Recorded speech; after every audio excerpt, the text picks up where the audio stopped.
Campaign 2012 coverage continues now with our series on the key issues in the U.S. Senate race. 4 Republicans will face off in next Tuesday's primary for the chance to face Democrat Tammy Baldwin in November. The 4 include businessman Eric Hovde, former Governor Tommy Thompson, former Congressman Mark Newman, and Assembly Speaker Jeff Fitzgerald. The Night Team's Theo Keith sat down with all of them tonight, their positions on taxes and the role of the wealthy. There makes no sense to raise taxes on anybody. Let's allow the system to work. It's a stance that makes Tommy Thompson popular with these supporters. Mark Newman agrees, saying tax cuts passed a decade ago, including those for the highest earners, should remain. We called for the extension of the Bush tax cuts or their equivalent. So the ultimate there is we don't want government to wind up with more revenue at the end of the day. We want to fix this problem by cutting spending. Eric Hovde and Jeff Fitzgerald want only 2 tax brackets, one for lower earners, another for higher earners. I think anybody $0 to $50,000 should pay 10%. Married couple $0 to $100,000 pay 10%.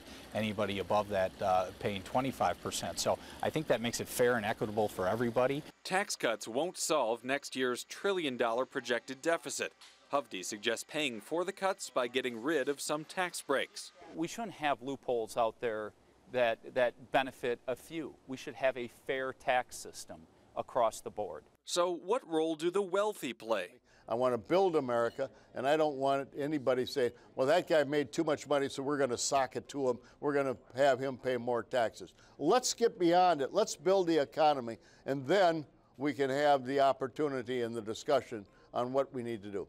Hovde, who doesn't shy from his own personal wealth, says people like him should give up something. The other thing that I do think we need to do is something called means testing. That is where people like myself that have been blessed in life economically will give up a portion or maybe all my Social Security so other people will have theirs. Hovde's a political newcomer. Newman was in Congress in the 90s, the last time the federal budget was balanced. We passed the biggest single tax cut in the history of the United States of America, almost simultaneously with the balanced budget plan. It was one day apart. They were really 2 bills that were actually one. The booming economy also had a lot to do with the balanced budget back then. The economy now, not nearly as robust.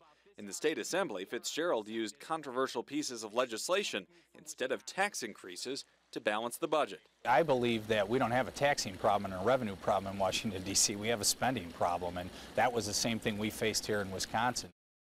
Now the winner between these 4 will go and face Tammy Baldwin in November. The winner there will ultimately become the junior senator from Wisconsin. The other senator, Ron Johnson, made news today by saying he knew which Republican he'd be voting for next week, but he wouldn't say just who.